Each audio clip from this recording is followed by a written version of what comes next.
Well, welcome everyone to beautiful Utah and my channel. Now today, while I'm riding up this, what is an amazing canyon, I thought I would talk about something that I think is a misconception that a lot of people have and don't fully understand, and that is suspension. Suspension, obviously that thing that makes your bike handle properly. Its entire purpose is to keep the tires attached to the road and to keep the bike stable. Now, a lot of people have a lot of misconceptions about how suspension works, about what makes suspension good, bad, not good for you, the ride's too harsh, the ride's too stiff, too soft, all of those things. And I wanted to talk about the individual components that make up your suspension and go over them piece by piece so you can get a better understanding of how your own suspension works and how you might be able to troubleshoot and fix problems that you might have with your bike. Because every rider is unique, and that weight difference between different riders and your riding style really does make a difference when riding on suspension. So the first thing, everybody talks about this first thing, springs. Springs are a funny thing. Essentially, the springs have two things that are really interesting about them. The first is you have the preload, which is what everybody is more familiar with. It's what you use to set those little twists on the right here, and there's one on the back on the rear shock as well. There is also the spring rate. While the preload is adjustable, the spring load is not. That is very important. And this is where the first misconception comes in.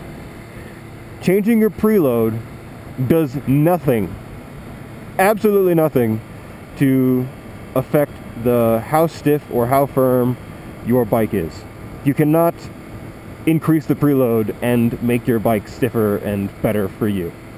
The only thing that preload does is essentially set how much load is originally on the springs, and therefore the initial height of the springs for your weight, so you get the proper ride height. This is how you set the dynamics of the bike itself. The spring rate is actually what determines your range of motion that the springs can travel through. So for instance, the springs themselves have to hold up both the weight of the bike itself and your weight plus any luggage you have. So you want to have the suspension set in such a way that it will hold your bike at the optimal position without too much or too little preload. The preload is for fine tuning, if you will, and it will help set the proper the important thing here is that inability to change the spring rate, because it is a actual physical property of the spring itself, means that in order to get the proper ride height, the proper setup for your bike, you need to have the proper springs in the actual forks themselves. This is very important, and it's a good reason for getting the springs done.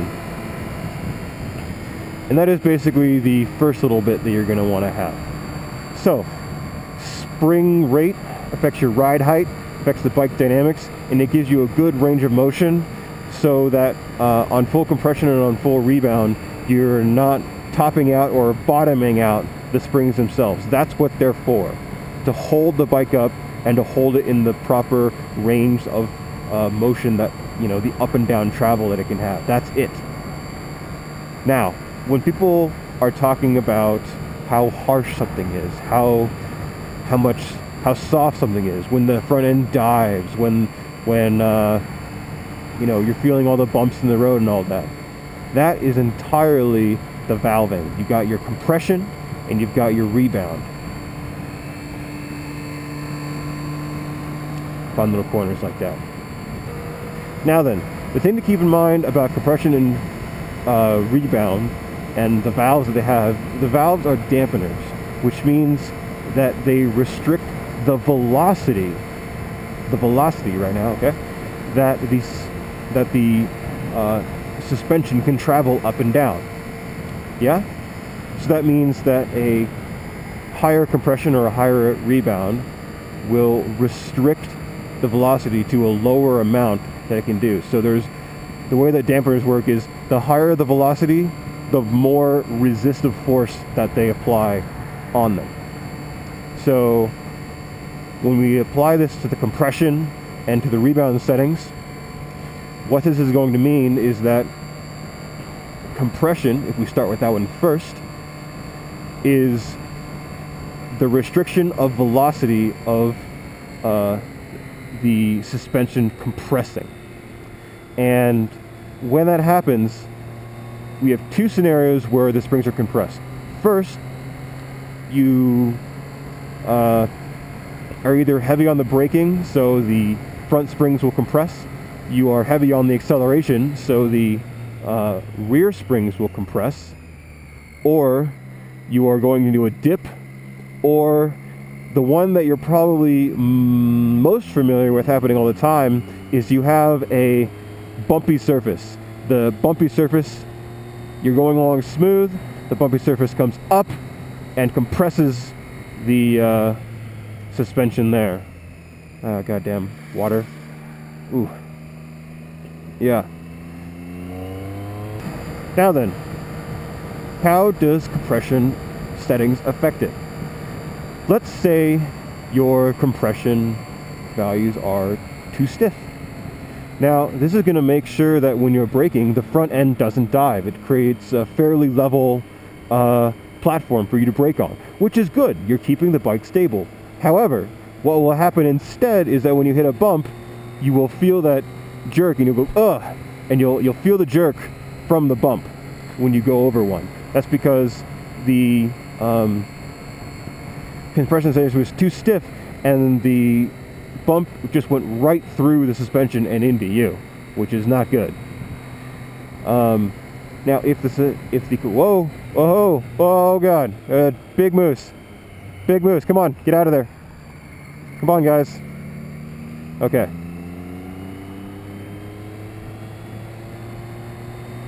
Okay, moose avoided. That can happen. Damn. All right. So, back to suspension. If the compression is too soft, you're going to absorb those bumps real nicely, actually. You're not going to get thrown up, all that. However, it's going to be the thing that causes the front end to dive or the rear end to sit down more than it needs to when you're accelerating. So you have to find the balance that's right for your riding between those two. Maybe like when you're racing, it's going to be a stiffer compression rate because you don't want it to dive, and you're going to hit a lot less bumps when you're on the racetrack. But maybe if you're a cruiser, you don't really care about all that performance, so you want to have the compression be a little bit softer, so that when you can absorb those bumps a little bit more. Now, the last part of this is rebound, and rebound is a little bit different. It's the polar opposite of compression. So rebound restricts the velocity at which the suspension can expand after being compressed. And this has a pretty big impact on the ride as well. So rebound is the kind of thing that's going to happen when after your suspension has been compressed, it's going to want to return to its initial position. And if the rebound is not very high, the rebound is soft, what's going to happen is your whole suspension is going to feel bouncy.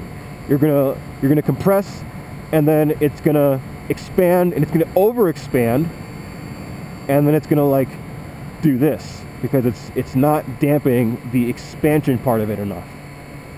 Now, if it's too stiff, the rebound setting, what's going to happen is you're going to have the opposite effect. So it's going to essentially not expand fast enough. And this is actually something that will be interesting. That means that when you get into a compressed state, it doesn't return to its stable form quick enough. You'll get this when you go over, say, a pothole. A pothole is a reduction of, a surface. So you want it to expand out to fill that gap. So when you're going over holes, or if you're going over like bumps, or when you're coming off of the end of a bump, something like that, that's when it will expand like that. We'll take a moment to appreciate Alta right here. Sorry, Snowbird, my mistake. Very nice place to be right about now. It is a little chilly, I'm gonna be honest, but a lot of the snow has melted, and it's good to go. So, anyways, returning to all that, you have all of those forces working in conjunction.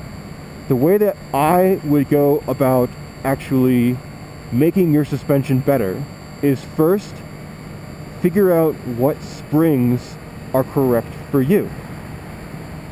And this is actually really quite important,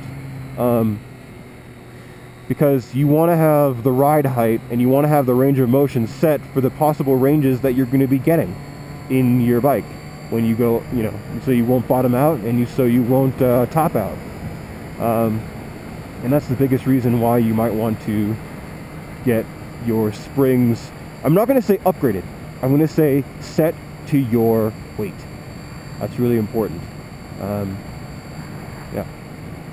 Then, after you have your springs set, then you can mess with your compression and suspension settings. You'll want to first deal with compression because it's the easier thing to essentially acknowledge.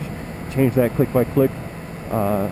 Figure out where it is and what makes sense.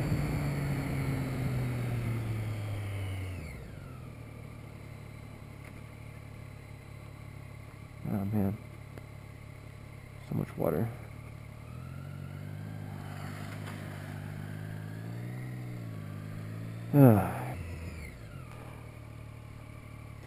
Let's take a quick stop right here.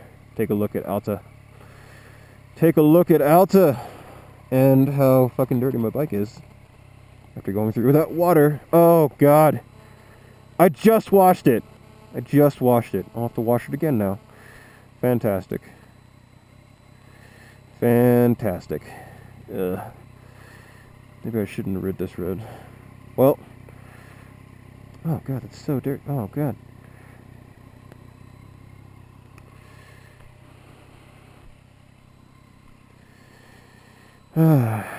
Yep.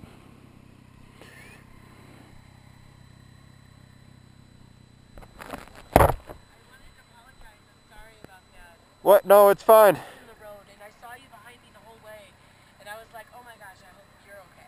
I'm from California. Lane splitting is easy for me. Okay. Well, Yeah. Did you get the moves on your camera? Oh, I did, yeah. Oh my god. Yeah. I wanted to cross the road, but at the same time, I'm like, these guys behind me are going to hit them if I don't stop. Yeah. Well, it's not a problem. Right. Yeah, don't worry about it.